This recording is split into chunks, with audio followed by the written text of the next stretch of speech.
So, treating sex offenders has changed over time as emphasis has been placed on different theories during the past several decades. And so, I just want to talk about different types of treatment that have existed over time. Currently, and we've talked about this in previous lessons, cognitive behavioral therapy is probably the most common type of treatment. And so, here we discuss developments that kind of led to where we're at now.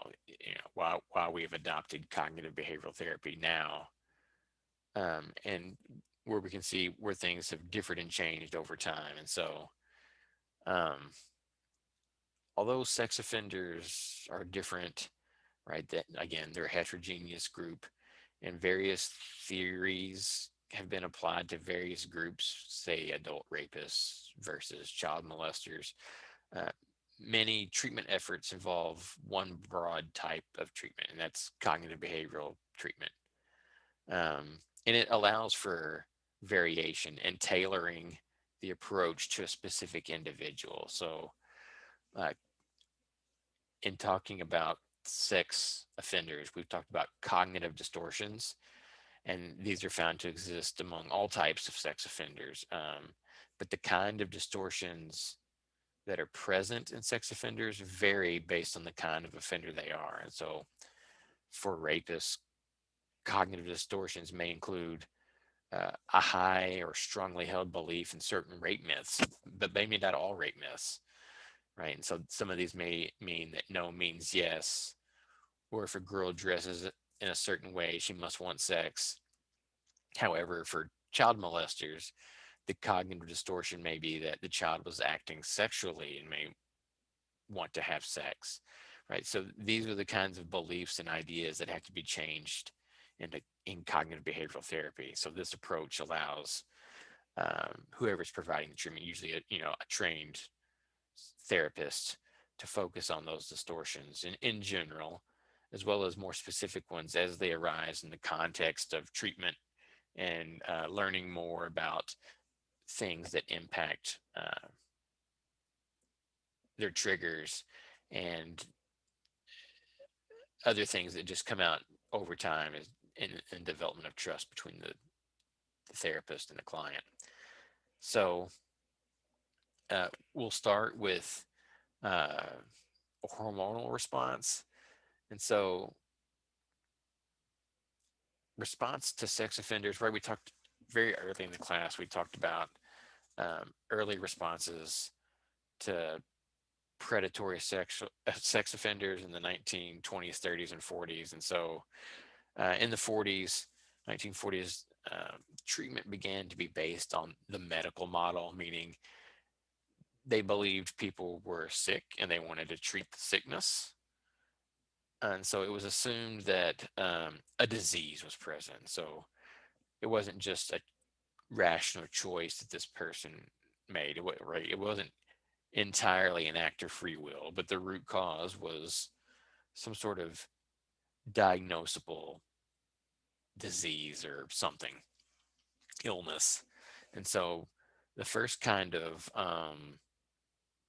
solution or response in in terms of medical model when it came to sex offenders was a hormonal response treatment, right? Sometimes this is referred to as chemical castration, and this is when someone who was incarcerated was given stilbestrol, or this is a type of estrogen, so they were given estrogen treatments. And so this type of medications are known as anti-androgens, right? They reduce testosterone. And so it was considered relatively successful. And again, this was for male offenders, um, but was not widely implemented, right? It had negative side effects, which included at the time, and I'm putting this word in quotes, feminization, right? It was considered very stigmatizing for a man to act like a woman, and vice versa. Then it's far more tolerant now, but not completely tolerant. And then later, there were other drugs that were used to reduce libido, right? It means to lower someone's sex drive. And those are still used today in some instances, not necessarily in a justice response, but it can be part of a treatment option that an offender may likely, or I shouldn't say likely, can opt into on their own. Rarely would we see it forced, but it could be a choice a person makes. Uh, if it's the difference between them living in a secure, confined facility or living freely in the community. So, whether chemical castration is effective for sex offenders is difficult to determine. Um, Researchers acknowledge that that kind of treatment does reduce sexual desire and behavior, but what is not known is whether the treatment reduces recidivism among sex offenders. So we just don't have that evidence, right? Remember that most sex offenders have very low sexual recidivism, but they have higher rates of general recidivism. And so it might reduce their sexual recidivism, right? Receiving these chemical treatments, hormonal treatments, or chemical castration, even. However, it may not change their general recidivism rates. We don't know, is I guess the point I'm trying to make. So we don't have sufficient evidence that we can rely on to determine whether it's an effective response to recidivism or not. And then about the same time as hormonal treatments kind of, I don't want to say came into vogue like they were the most common thing that was done, but at the same time that the medical model was becoming prevalent, behavioral therapy was also coming into its own. And so when I talk about behavioral therapy, I'm talking about uh, not, I'm talking about the conditioning model, right? Pavlov's dogs, B.F. Skinner are some names that are associated with this approach in psychology. And it was popular, about the same time, right, from 1920 to say 1950, 1960.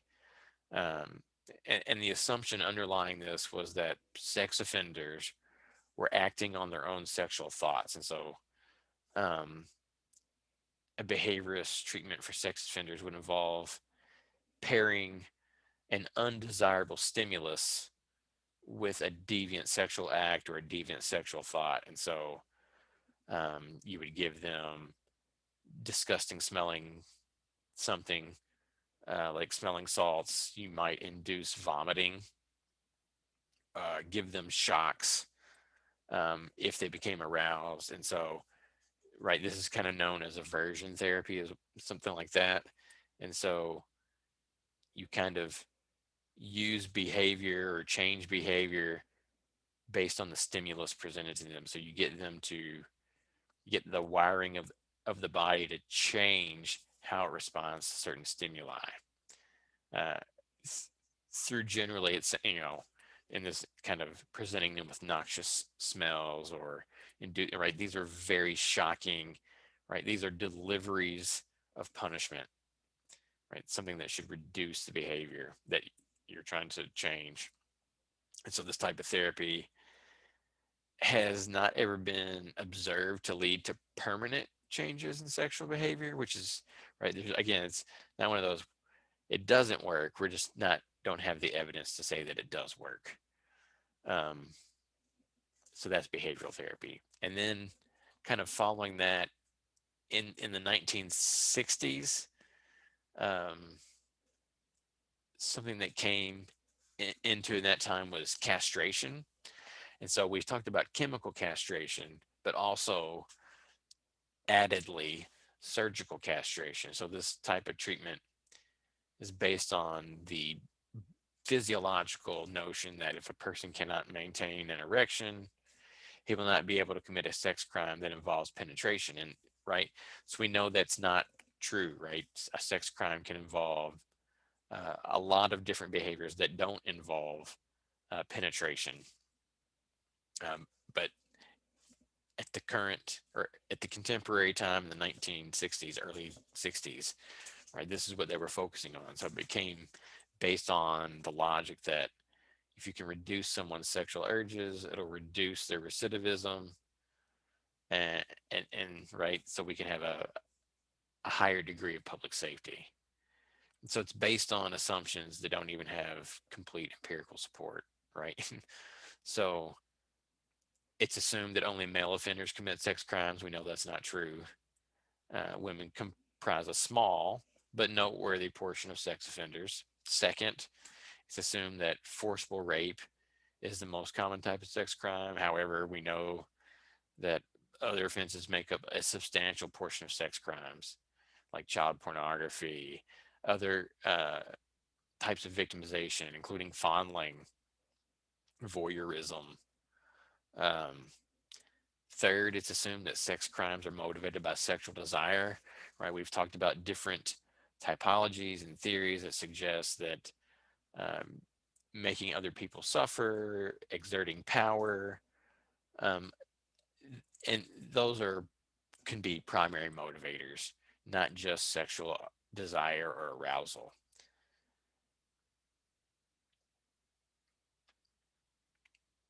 Many organizations formally oppose the use of castration for sex offenders, um, including the American Civil Liberties Union and the Association for the Treatment of Sexual Abusers, suggesting that there are other effective ways without removing physical components of someone's body. So surgical and chemical castrations are the rare types of treatment. I don't want to oversell this, but right, when news media accounts become popular, right, these kinds of stories, when they get into the news, they have their own legs, and right, we found that very few sex offenders have undergone this right. So to avoid civil commitment, right, if you're offered the choice, civil commitment or castration, which would you choose? Right. So that's the kind of scenario that often gets portrayed. Um, so, and again, I'm not trying to defend one position or the other, but however, you can see the dilemma that where someone might choose castration over civil commitment, which is essentially indefinite, right? You get free when you're no longer a threat. Um, so several studies have indicated that sex offenders who have been castrated, that they recidivate at lower levels than those who were offered but refused castration. However, that could be because they also had a high need for change, right? This attitude that suggests I need to change my behavior so that I can be free. So there are lots of unaccounted for factors in saying, so you don't want to say, oh, this is a causal relationship. Um, but just because someone is castrated doesn't eliminate the possibility for sexual recidivism. Um, for instance, if a, if someone who opted for castration sought out testosterone, right, they could subsequently recidivate, right, and inject themselves with testosterone. So that's a scenario that could play out. Again, there are other unaccounted for factors that go into whether this is a causal relationship or not, right? So it may be spurious, and I don't doubt the impact this could have on someone's life, but there are lots of things this kind of approach ignores, such as other desires and motivations that are non-sexual when it comes to sex offending.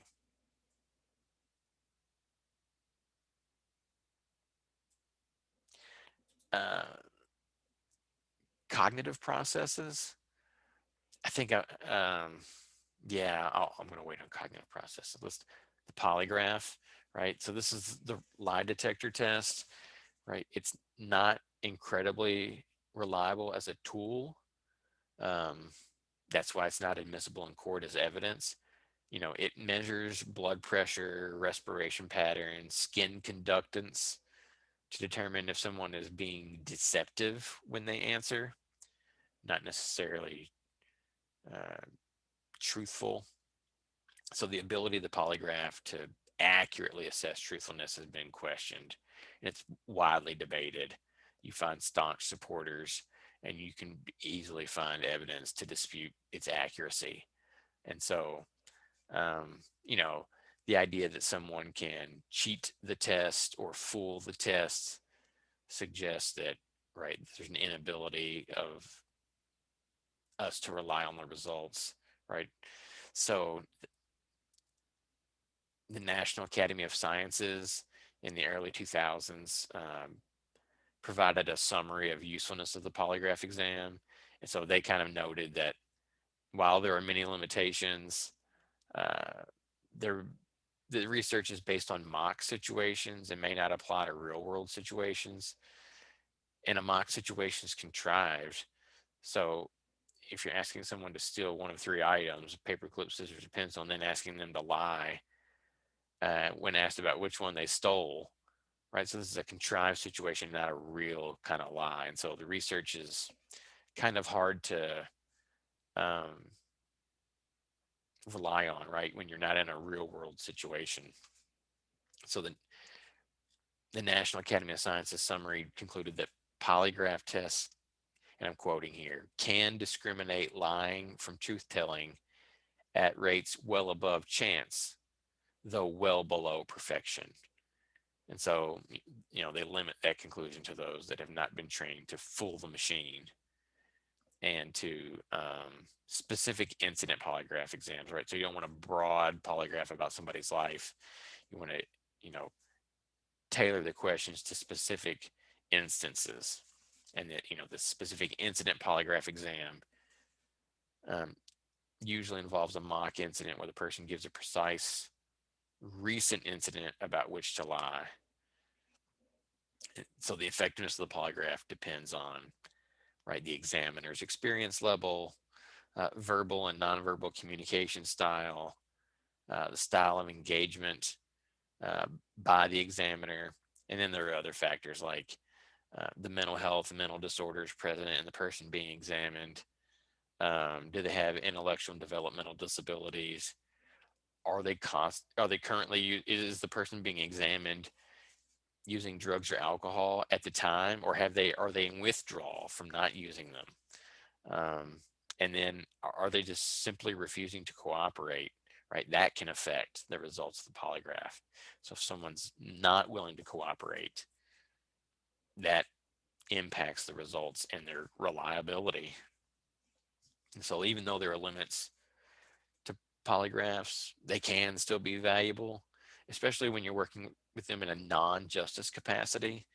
So an example of a usefulness of the polygraph test um, can be used to see if someone's telling the truth about certain aspects of compliance with the treatment model that they might be given or a treatment plan. Um, so the process of exposing someone to a polygraph test yields information that would not have been gathered otherwise. So research has found that those who've been exposed to a polygraph test are more likely to disclose information and more likely to cooperate with treatment. And so the preparation for a polygraph exam also produces substantial information from sex offenders, right? Research has found that as individuals prepare for a polygraph test through answering a series of questions, that person is more likely to disclose information to avoid deceit. And so I don't want to discount the process of going through a polygraph because it can be useful, especially in gaining compliance and with the treatment and being forthright up front before the test is even given. So it is a useful process, but we're right to question the validity of the results. And so polygraph testing is used for both assessment, management, and investigative purposes for sex offenders. Um, and I'm not going to go through all the different types of assessments that involve polygraph tests, but they are used as an adjunct to treatment and to management of sex offenders, right? Right, even though they're not admissible in the court of law, they're still a valuable tool for treatment providers, um, gaining truthful information that may be difficult to obtain if a person thought that they could get away with being a liar, but now they're going to be hooked up to a machine and they're afraid of being outed about their lies. So there are alternatives to polygraph. There are other physiological responses during uh, that trained observers can look for during structured question and answer sessions, right? You can measure people's brain waves. That's one method of looking for deception and truthfulness. Um, but that is just as has just as many criticisms of it as using a polygraph. So I'm not saying it's superior in any way, shape, or form at all. So I will say more research is needed to look at polygraphs and alternative methods as well. And then this brings us to the cognitive behavioral approach that we're using today. So this is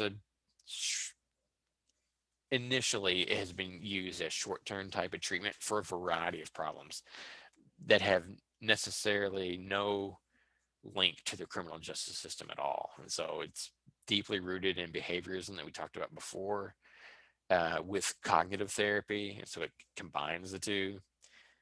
And so it's right initially used for like disorders like depression and anxiety and dealing with post-traumatic stress disorders, but it can be used for a variety of things, including sex offenses. And so it began to emerge in the late 1960s, kind of right as a supplement or the next phase of behavioral therapy. And it's presently the most common type of treatment for sex offenders. So it's been described, the CBT approach has been described as a form of treatment that examines the relationships between a person's thoughts and then their feelings and then their behaviors. And so the idea is that a certain thought leads to a certain feeling, and then that feeling leads to a certain behavior. And so if you can disrupt that pattern between thoughts and feelings and then or feelings and behaviors, right, you have an easier time of navigating or changing a behavior. So if the thought is like, let's take a self-esteem and suicidal behavior, right? Thought is, I stink, I feel sad, now I'm going to shoot myself, right? That's the behavior. And so if you can disrupt that, well, you have that thought that you stink, but you don't have to feel bad about that. That's a common thought. Different people at different points. All right. So there's ways of cognitive restructuring and reframing the issue that lead to different feelings and thus different behaviors. And so individuals, right? A therapist will get at what the issues are and what specific thoughts lead to certain feelings and certain behaviors that you're trying to change.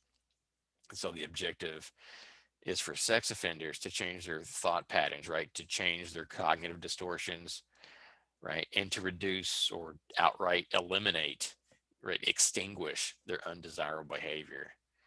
So the client and the therapist, they work together.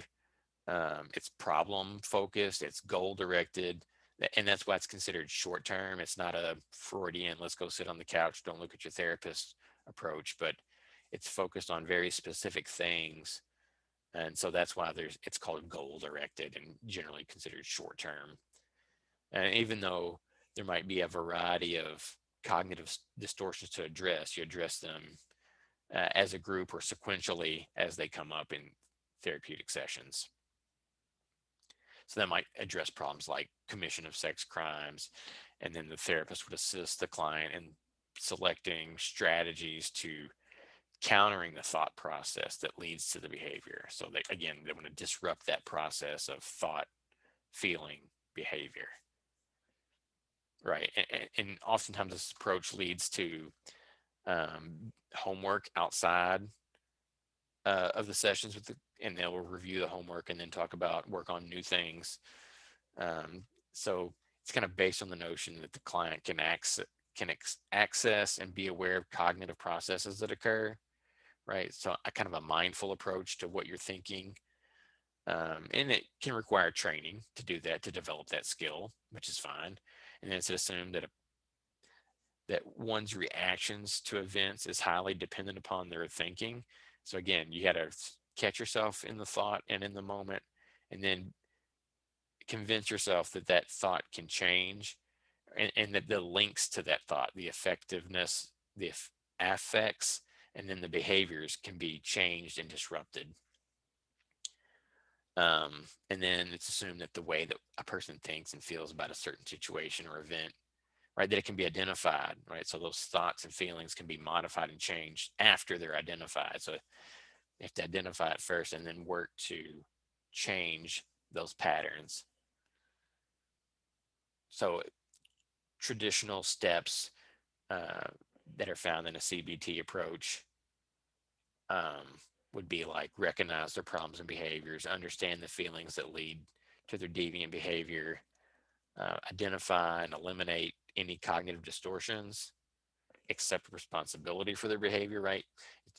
You have to accept responsibility in order for yourself to change and disrupt those patterns. And so for CBT to work, um, the client has to accept that kind of assumption, right? They have the ability to reevaluate their attitudes and behaviors. Uh, they can acquire pro-social expressions of sexuality and sexual behavior. Um, at times, if needed, they can gain social competence. And so remember, some of the typologies had low social competence and high social competence models. They explain people's behavior. They can identify if this is a situation that will lead to or reduce the chances of deviant sexual behavior that they want to change. And then to understand the repetitive nature of their behavior, and right, and to break that sequence, right, they have the ability to disrupt that pattern. So those are kind of the hallmarks of CBT. Often it can be delivered individually, sometimes in group settings. That's not uncommon, especially with those that are in treatment at the request of a criminal justice agency in the community.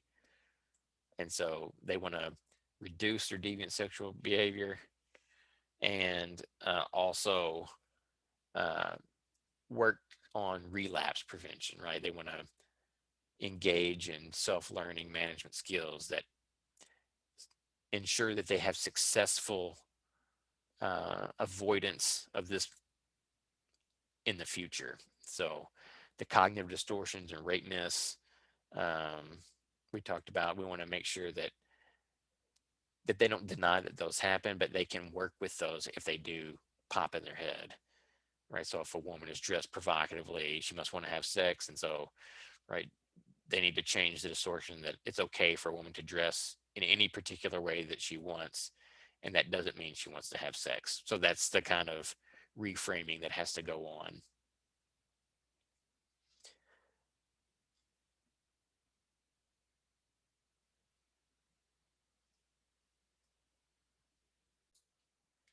So through cognitive restructuring, right, where they change those cognitive distortions, they'll learn to change how they think about things.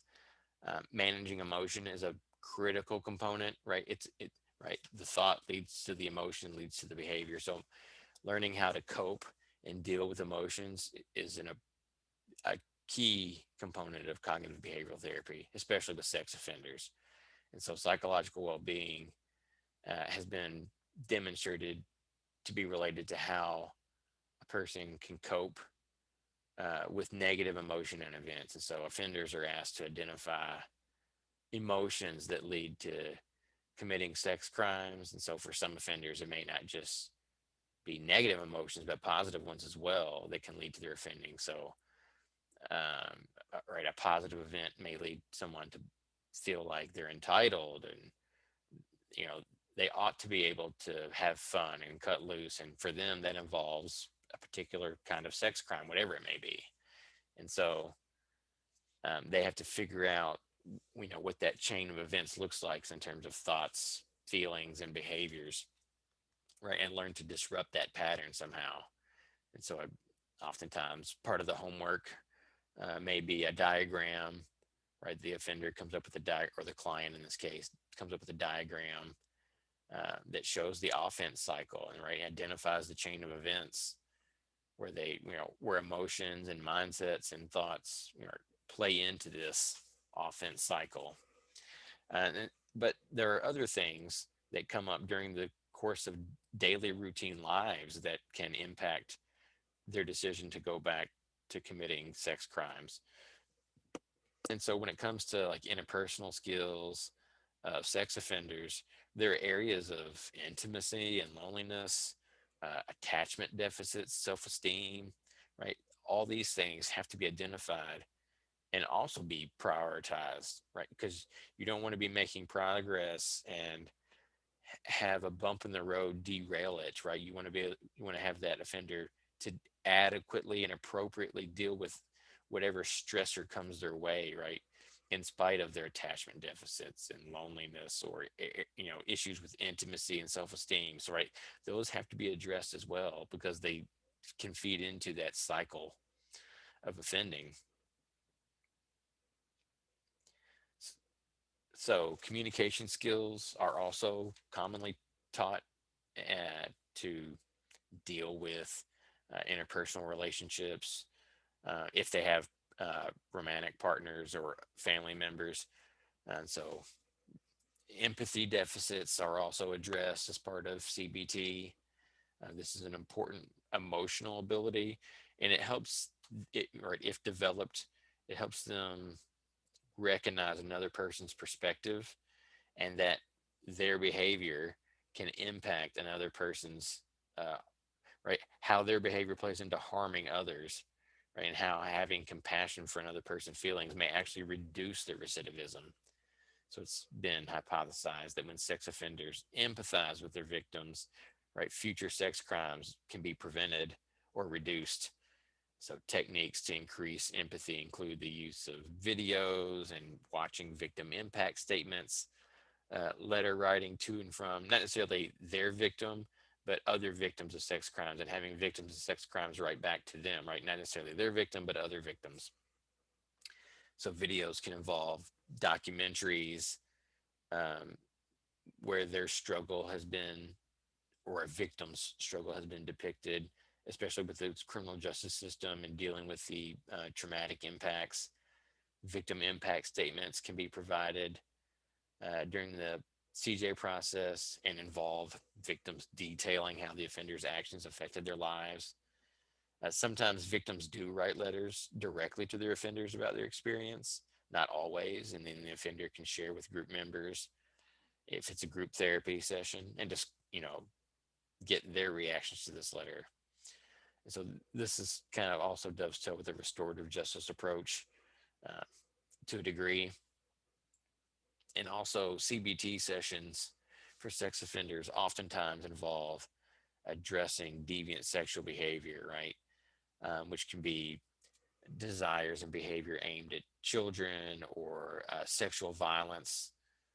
So this is, it can be measured and assessed prior to individual or group therapy sessions and be brought up in those sessions using plethysmograph or phallometric results or the AASI3 that we talked about. And so several techniques are available to reduce deviant sexual behavior, right? So again, we're using phallometric evidence or other measures, alternative measures of deviant sexual attraction, right? To be worked into a larger cognitive behavioral therapy approach. Covert sensitization is something that involves introducing negative stimulus, so consistent with the behaviorist approach when engaging in deviant sexual behavior, or imagining, right? Offenders are taught to imagine negative feelings or to think about the harms they might be causing others. So, an important part of the CBT approach is that relapse prevention and self-management, right? So that when they hit a bump in the road, the train doesn't go off the tracks, right? They can recover. So the goal here is to assist sex offenders to maintain their behavioral changes by recognizing the challenges and anticipating the things that go on and daily life and using their coping strategies. And so relapse prevention involves, right, developing a plan that identifies common triggers and dangerous situations, and things they can do to both avoid those triggers and situations, and if they are triggered or cannot avoid a danger, what to do when they happen into those situations or are triggered. So strategies, right? Those are important, right? So a child molester may be asked to babysit a friend's child. So this is a high risk situation for that kind of offender. So he can develop strategies for responses he may have to the situation. Um, right. He may tell the neighbor or the friend in his apartment building he's not able to watch children, he's not good with children, or he has something else to do, something like that. And so there are other ways around that.